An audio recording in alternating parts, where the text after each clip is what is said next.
भारत और वेस्टइंडीज के बीच 2 टेस्ट मैचों की सीरीज संपन्न हो गई है और इस सीरीज में भारत को 1-0 की जीत मिली। पहला टेस्ट भारत ने एक पारी और 141 रनों से जीता था, तो दूसरा टेस्ट मैच जो है बारिश के कारण धुल गया, 5वें दिन खेल नहीं हो सका और मैच ड्रॉ रहा। भारत ने इस सीरीज के लिए कुछ प्रयोग किए थे, उन प्रयोगों की बात करेंगे कि वो कितने सफल रहे।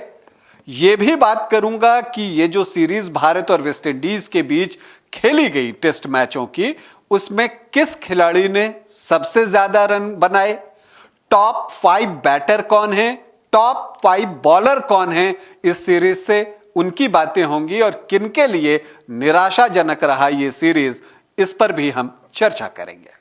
लेकिन पहले बता दूं कि आप देख रहे हैं न्यूज बाइस्कोप और मैं हूं राकेश रंजन। भारत और वेस्टइंडीज के बीच 2 टेस्ट मैचों की सीरीज भारत ने 1-0 से जीत ली है। दूसरा टेस्ट मैच जो है वो ड्रॉ हुआ, 5वें दिन एक भी गेंद नहीं फेंकी गई और मुकाबला बराबरी पर छूटा।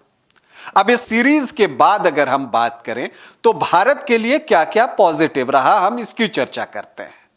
तो देखिए, भारतीय चयनकर्ताओं ने एक प्रयोग किया था वेस्टइंडीज के खिलाफ कि उन्होंने कुछ एस्टैब्लिश्ड प्लेयर को इस दौरे पर नहीं भेजा था, जैसे चेतेश्वर पुजारा नहीं थे, मोहम्मद शमी नहीं थे। तो इन जैसे खिलाड़ियों को इस टेस्ट सीरीज से अलग रखा गया था और युवा खिलाड़ियों को आजमाया गया था। यशस्वी जायसवाल टीम में आए थे, मुकेश कुमार टीम में आए थे, ईशान किशन टीम में आए थे। तो इसका क्या रिजल्ट आया, तो अगर आप देखें तो इस सीरीज की अगर हम खोज की बात कर लें तो यशस्वी जायसवाल इस सीरीज की खोज रहे और उन्होंने भविष्य के लिए बहुत सारी उम्मीदें बंधा दी हैं। तो ये जो प्रयोग रहा ना बीसीसीआई का कि युवा खिलाड़ी और अनुभवी खिलाड़ियों का एक मिश्रण हो, उन दोनों को मिलाकर एक टीम बनाई जाए और देखा जाए कि ये जो ट्रांजिशन पीरियड है इसको सफलतापूर्वक कैसे आगे बढ़ाया जाए कि युवा खिलाड़ी आए, कुछ एस्टैब्लिश्ड प्लेयर रहें और उनके मार्गदर्शन में युवा खिलाड़ी जो है टीम को लेकर आगे बढ़ें। तो इस मामले में ये टेस्ट सीरीज जो है भारत के लिहाज से पूरी तरह से सफल रहा। अगर हम इस सीरीज में टॉप 5 बैटर्स की बात करें रनों के लिहाज से, तो हम बात करेंगे कि यशस्वी जायसवाल इस टेस्ट सीरीज में सबसे सफल बैटर रहे। भारत के नवोदित खिलाड़ी टैलेंटेड यशस्वी जायसवाल ने 2 टेस्ट मैच में 3 पारियां खेली और उन्होंने 266 रन बनाए, जिसमें पहले टेस्ट में जो कि उनकी पहली पारी थी उसमें 171 रनों की पारी भी शामिल है। दूसरे टेस्ट की पहली पारी में भी उन्होंने अर्धशतक जमाया था। तो ये जो भारत वेस्टइंडीज के बीच 2 टेस्ट मैचों की सीरीज हुई, उसके सबसे सफल बल्लेबाज रहे यशस्वी जायसवाल। रोहित शर्मा और विराट कोहली ने भी जो है अपने फॉर्म में वापसी की है।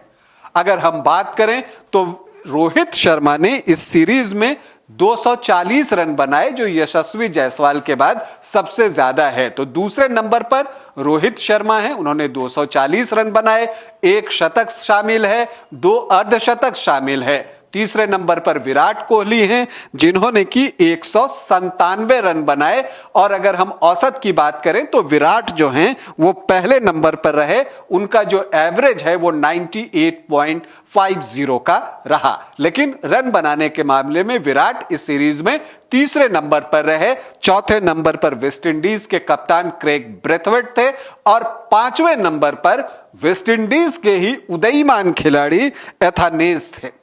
तो ये हो गए टॉप 5 बैटर। अगर हम टॉप 5 बॉलर की बात करें तो यहां पर भी पहले 3 पोजीशन पर जो है भारत का दबदबा रहा। सबसे ज्यादा विकेट जो है वो रविचंद्रन अश्विन ने लिए, उन्होंने 15 विकेट लिए। दूसरे नंबर पर रविंद्र जडेजा हैं जिन्होंने 7 विकेट लिए, सिराज को भी 7 विकेट मिला। तो ये टॉप 3 गेंदबाज हैं इस सीरीज के, तीनों ही भारतीय हैं। चौथे नंबर पर वॉरिकेन आते हैं वेस्टइंडीज के, जो लेफ्ट आर्म स्पिनर हैं, उन्होंने 5 विकेट लिए और केमर रोच जो हैं वो 5वें नंबर पर हैं। तो ये जो है टॉप 5 बॉलर की बात हमने कर ली। अगर हम बात करें निराश होने वाली बात है तो किसके लिए निराश होने की बात है? तो अजिंक्य रहाणे के लिए आप कह सकते हैं कि यह दौरा निराशाजनक रहा। लंबे समय के बाद उनकी टेस्ट टीम में वापसी हुई थी वर्ल्ड टेस्ट चैंपियनशिप के फाइनल में, और वहां पर उन्होंने अपनी वापसी शानदार की थी, तो इससे उनसे उम्मीदें बढ़ गई थी और यही वजह है कि इस टेस्ट सीरीज के लिए उन्हें टीम का उपकप्तान बनाया गया था। लेकिन इस मौके का लाभ जो है अजिंक्य रहाणे नहीं उठा पाए, और मुझे लगता है कि यह उनके लिए चिंता की बात है, क्योंकि बहुत सारे टैलेंटेड युवा खिलाड़ी जो हैं वो लाइन में लगे हुए हैं, टीम में अंदर आने के लिए उस दरवाजे को नॉक कर रहे हैं। गिल के लिए भी एक नया एक्सपीरियंस था 3 नंबर पर बल्लेबाजी करना टेस्ट मैचों में, क्योंकि वो रोहित के साथ जो है पारी की शुरुआत करते आ रहे हैं पिछले कुछ टेस्ट मैचेस से जो उन्होंने खेले हैं। लेकिन अगर हम बात करें कि इस 2 टेस्ट मैचों की सीरीज खेली गई उसमें गिल का प्रदर्शन आशा अनुरूप नहीं रहा। हालांकि जो दूसरे टेस्ट मैच की दूसरी पारी हुई वहां पर उन्होंने कुछ लय पाई है। तो जो एक चेतेश्वर पुजारा की जगह भरने के लिए गिल को आजमाया गया है 3 नंबर पर, वो अभी तक तो बहुत सफल नहीं हुआ है। लेकिन चूंकि शुभमन गिल एक टैलेंटेड खिलाड़ी हैं तो उन पर विश्वास जताया जा सकता है। देखिए, जो भारत का अगला टेस्ट मैच होगा वो साउथ अफ्रीका से होगा, और अभी उसमें 4-5 महीने का वक्त है, बीच में बहुत सारे लिमिटेड ओवर्स के मैच खेले जाएंगे। तो इन सब के बीच जो साउथ अफ्रीका के खिलाफ टेस्ट सीरीज होनी है उस पर सबकी नजर बनी रहेगी, क्योंकि वर्ल्ड टेस्ट चैंपियनशिप के लिहाज से बहुत ही महत्वपूर्ण होने जा रहा है। यहां पर एक ड्रॉ जो बारिश की वजह से हो गया उससे भारतीय टीम को नुकसान हुआ है। तो फिलहाल जो भारत और वेस्टइंडीज के बीच टेस्ट सीरीज खेली गई उससे जुड़ी जो तमाम बातें हैं, तमाम पहलू हैं, उस पर हमने आपसे बातचीत की। अभी आपसे अनुमति चाहूंगा, इजाजत दें, नमस्कार।